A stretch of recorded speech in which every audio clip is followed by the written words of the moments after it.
Welcome to Miniature Realms Irregular Ramble, episode 5. Probably it might get deleted depending on what happens with this little stream. I've given no notice of this other than I just thought I've got a spare half an hour or so today to play around with it and see if I can get it working and try it out. And I think it's working. I think it's all set up so people can hear me. Well, the one person can definitely hear me.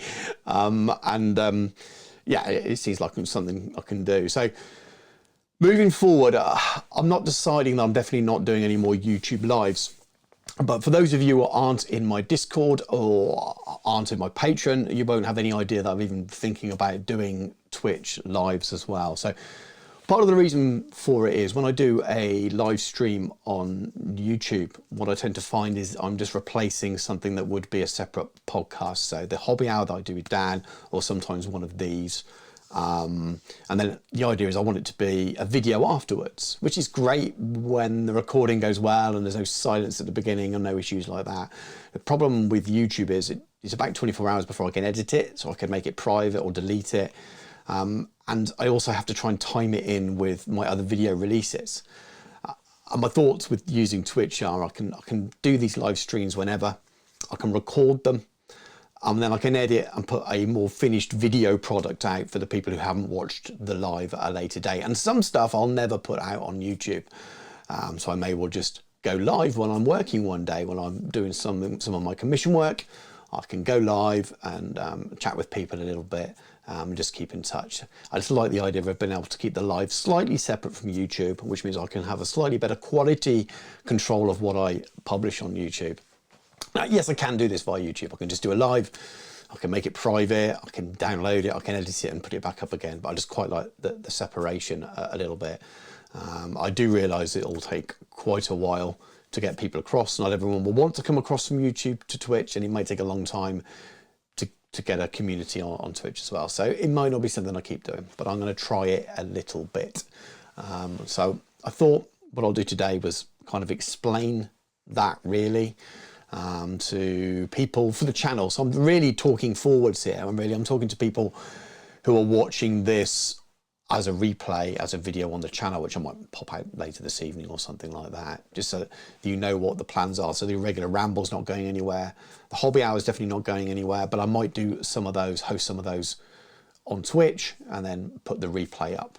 The other thing I noticed is that my lives mess with my algorithm loads. That when I did a hobby hour, just recorded offline with Dan and put it up, it would get more views than if I did a live, and then the replay would get less views than a standard one. And I think it's just because of the way YouTube advertises lives and things, it just doesn't put it into the same kind of bracket on the home screen, etc. So less people know there's been a new episode. So again, by doing it on here, I'll just be uploading a video as such. So it'll just seem like a normal video upload. And I've got a little bit more control about when that goes live, when people see it for the first time. So if you want to catch stuff unpolished, so to speak, like this, it will be probably on Twitch going forward. So some people can join on the live, but a lot of people just want to watch the replay. So I'll take that video and I can choose when I release it.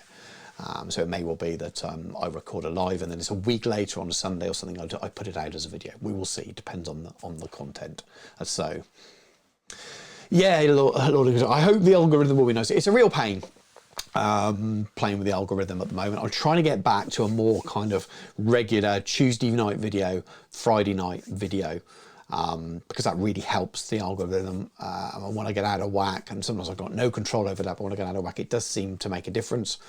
And then what I'll do is I'm going to use Tuesday and occasionally Sundays to put up something slightly different, something like this. So Friday will always be a main video, Tuesday is going to be probably a secondary video, and Sunday, maybe morning, maybe evening, that's going to be where I stick up the longer form stuff, so the podcasty stuff, the streams, the hobby hours, but occasionally it gives me an extra slot for an emergency video, so there'll be some news or something like that I want to sort of get up there. And it may well be I can do react stuff like this on Twitch. So when there's something announced for Warhammer the Old World, shall we say, there's a lot of content of that on the channel, new news, and I think, oh, I want to record something just talking about it without doing a polished video. I can go live, some of you can join me, but afterwards then I can trim it a little bit and just pop it out as a little extra video. We will see. But the other thing I wanted to do today is that one of the viewers of the channel, Paul Stanley, is also an author and a sculptor, has sent me a box of stuff, which is over here to my left. And I thought I really wanted to show the stuff off, and I'm going to get him on the channel for an interview at some point, maybe via Twitch as live, maybe recorded offline, we will see. And we've got some interesting things to talk about with him about his life as an author and as a sculptor. But he sent me this really amazing care package. And I thought, I've deliberately not gone through it all in detail because I want to open it up and react to it. And I thought that'd make a fun little video as well. So again, that can be edited. And if you're watching this on replay, that's what you're seeing. So what I'm going to do in a moment is switch over to my second camera. So hopefully it will work in the same way. Oh, there we go. So you should be able to see now a box that's just bubble wrap. But I wanted to kind of go into it and have a little look. So get the bubble wrap out of the way. We've got lots and lots of bases out of the way. So first of all, these are the bits I've had a quick flick through, and we'll go back to those later. But he's an author of 2 books, modelling and painting, 1 fantasy figures and 1 science fiction and miniatures, and I'll flick through those in a moment. So I thought that would be fun to show off his work, and those are still available at the moment, and he's working on another book. He was a sculptor. Well, I suppose he still is a sculptor, but he sold his sculpting business off, and I'll show you his website in a moment. Or he sold all of the rights to these 2 Ainsley castings, but he sent me just so much stuff. It's unbelievable. So we've got these lovely resin crates. We've got barrels, which are pretty cool as well. There's just so much stuff. I might not be able to get it all out of the bags. We have more barrels, some metal as well, some boxes, some crates. What do we got here? Just so much. He said he sent me a few bits and then apologised that the box would be too big and too heavy, which was incredibly generous. So we have more barrels. It's like a pack mule or something there. These will be fantastic for, I suppose, historical or fantasy stuff in 28mm. Loads of sandbags and things as well. So many of you will know that I'm working on some Warhammer Quest for Skaven Slayer, Gotrek and Felix with Jordan Sorcery. And I need lots of set dressing for what we're going to record for that. So I need civilians and town stuff. So some of this will be brilliant. Oh, a little officer there. A real good mix for use for historical and for other bits. There we go. Hay bales and stacks and things. Again, just really good scatter terrain for historical or Warhammer type stuff. Some doors, which will be super useful. There's just so much stuff in this bag, in this box. I just wanted to show off his generosity, really. So what we got here? It's a goat, I think. It's so cool. So we have a little goat. There's lots of farmyard type scatter terrain and bits. This is just going to be brilliant. So Jordan and I have got lots of plans for this Skaven Slayer stuff. And while the floor plans are going to be the usual 2D things, we do want to add a little bit of set dressing to it as well, especially as we're planning on filming some things. Now these look like hobgoblin. They're brilliant. Really, really lovely characterful skulls. Very old school GW style. Those are brilliant. Don't even know what that is. But I'll show you the website in a moment where you can get these things from now. So as I said, he sold all of his sculpts and moulds to Ainsley Castings. So you can actually still pick all of these up. So I'm advertising for them rather than him at the moment. But these are really good fun, I'm sure. Pumpkins, big toadstools and things. Just incredible amount of stuff. What have we got here?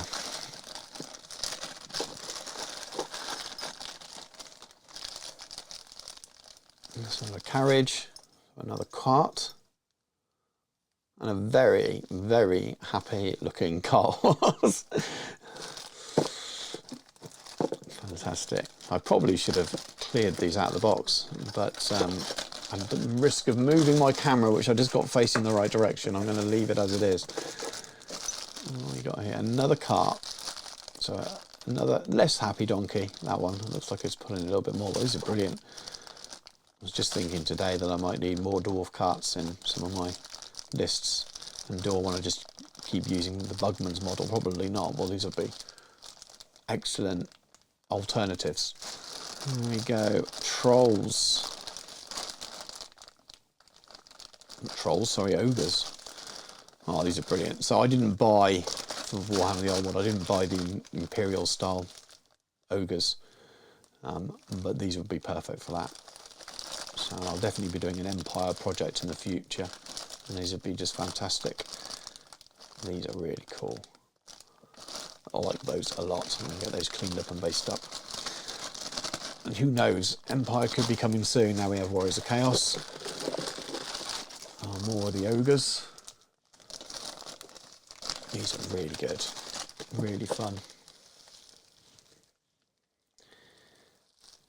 Really characterful. I will definitely be basing those for use again for Warhammer World. We are getting towards the end of the stuff, I believe. I don't know what this is. Oh, some halflings. He's cool. Yeah, I think a lot of these, when Empire come out, I've got a sneaky suspicion with Empire they're going to lean into the moot because it's on the old world map. And they're going to lean into a lot of the mercenary kind of stuff, halflings and bits and bobs. We've got them in the dwarf army and the Brett army, the mercenary stuff. We've got the Imperial dwarves at the moment. I've got a feeling we're going to see some halflings as well. And these are good fun. I'm sure they'll bring out one lot on made to order, the Lumpen Crooks or something like that.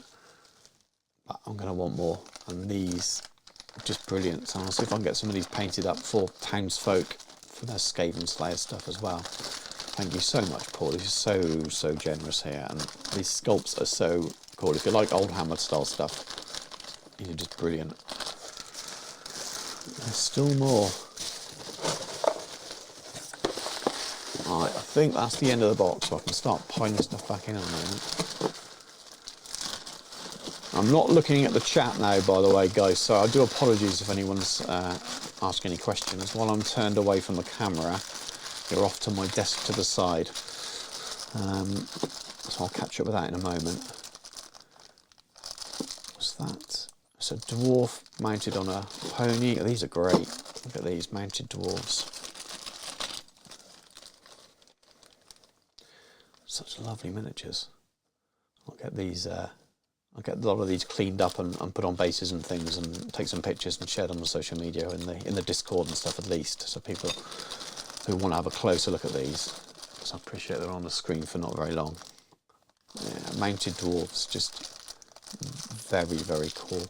Amazing for anyone looking for characters for roleplay games or for extras or just for those really thematic armies. Yeah, these are Imperial style dwarves. I didn't buy these from Games Workshop. So these would just be awesome. I don't know if Ben's watching this in Australia. I'm sure he's probably gone to bed now with his time zone. But I know he might be interested in some of these. Really cool, old worldy Imperial dwarves. Very much of the GW style. So those are amazing. So much stuff. There's definitely lots of perks to doing stuff on YouTube. Getting very generous people to send things like this. Certainly one of them. So these are just standard. I love the hats. These are cool. Those dwarves are amazing. So lots of stuff there. Right up my alley in terms of theme as well. So loads of stuff for future Empire, which I will be hitting in a big way. I think after my dwarves are done and I've done my speed paint for Warriors of Chaos, out of the remaining armies I will do painting tutorials and things for all of them, but I won't be doing armies for high elves or for wood elves. It's just not my thing. Well, I say won't be, probably not. Right, let's get this box out of the way. And Benny's watching. I've just quickly looked around to the chat. A few more people watching now. So let me just have a little look at these books now. I haven't got the best camera angle for this now. I appreciate that. I thought I'd set it up right, but I didn't realise it was upside down. The webcam I use for this, my second webcam, is great, but it does auto flip, which is really annoying. Right, let's look at the science fiction one first. I think I can keep that in shot. So these full colour book, that's 176 pages.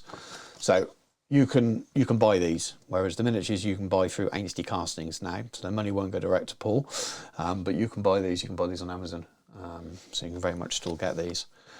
And then the Crowwood Wargaming Guides, I had a look and they've done quite a few. Paul hasn't written them all, but these look pretty good. And they are designed as guides for standard for wargamers. So there's loads of stuff for all levels here. This isn't a kind of a masterclass style book. These are things to really, really help every wargamer who wants to get wargaming miniatures on the table. So really the kind of thing I like to aim for in a lot of my videos. But I think that's Paul there playing a game with Rick Priestley. Very cool. So I haven't read these yet, but I'm looking forward to really delving into them. It's a bit about miniature wargaming, tools and equipment, colour theory and things. This is really good, really detailed. Different types of paints and things. Just like a really good catch-all. It'll be one of those kind of books that there'll be bits that you know, but I'm sure there'll be millions of tips and things. Look at that, all the scale guides and ratios and things, just the kind of stuff you could spend a lot of time Googling all in one place. Assembling and converting. I'm skipping through more than one page at a time here. Appreciate it's a long book and it'll take a long time. So a bit of sculpting in there. Cleaning up miniatures, priming. It just really is like a one-stop basics of everything you need if you want to start in the hobby and you haven't done beforehand, which is really cool. A nice painting as well. Very well put together. So many colour pictures and things. I should have checked before I started recording, but I was thinking more about getting this stream tested, but I haven't checked the prices of these on Amazon at the moment, so something you have to do that yourself for your own regions and things as well. But I do definitely know they're still available, and they're probably available in more places than Amazon as well. But so that's the science fiction miniatures, and we've got a similar thing for fantasy. A similar number of pages, including the index, 176. So these aren't small books. What have we got on this side? Oh, lovely big octopus or squid. Forward by Rick Priestley. And yeah, very similar things, a lot of introduction to different types of miniatures and gaming. These are good. I'm really impressed by this, Paul. So if Paul, you are watching this, I'm sure you'll watch it at some point. Looking forward to getting you on the channel to talk about what inspired you to go about producing these guides, and how long it took and what methods you use and things, because it's so cool. So I haven't even read anything he's written, and I can say I'd already recommend them. You can just get the feel from the pictures, the kind of information that's being shared here. It's just really good. People, there's just so many different bits of information for things that you might not have covered before. So if maybe you're an experienced Games Workshop gamer, but only in the last sort of 5-10 years, and you're used to plastic, and you come into Old World and you don't know how to deal with metal miniatures and sculpting and green stuff, well, you'd find stuff useful information here, like even head swapping and magnetising on metal miniatures. That's something even I tend to avoid if possible. Do a lot of magnetisation, but not often on metal miniatures. So really excellent books there. Let me switch back to me cam and see if I can find the browser. So this is where you can get the miniatures now. So the Battle Forge, I think it's, as I say, it's run by ANC Castings. So I don't know if these are all his. There's definitely some of the things that he sent me should be in this, and there's just pages and pages of it. So I'll try and remember to pop a link. Yeah, look at those. Imperial Dwarf Spearman Unit, 20 models for $39.95, metal miniatures. So if you're not worried about using official Games Workshop stuff, I think that's the cart I had. I was realising how generous that box was by looking at the prices and things there, as if I didn't know already. Really cool stuff. So definitely go and check that out. And when I upload this to YouTube, I'll pop a link in there, and I'll find out some links for the books as well. And I'll pop those all in the video description. Twitch, I haven't got a clue how to do that stuff. I guess I could just put it in the chat. Right, but that is really cool. Let me see if I can copy that.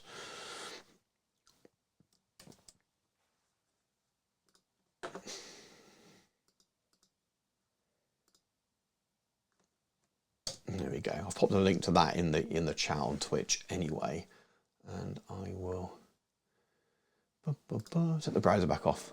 And that's kind of it really. I'm not going to keep you here that much longer. I only wanted to do about half an hour today or so, something that I could just test out all the settings. I'm supposedly recording on OBS as well as streaming through OBS, and so I should have a copy of this that I can then stick in Final Cut Pro and just edit down and take out the little bits at the beginning. And if I want to put a little intro or outro on those things, I can do as well. So turn it into something that's viewable.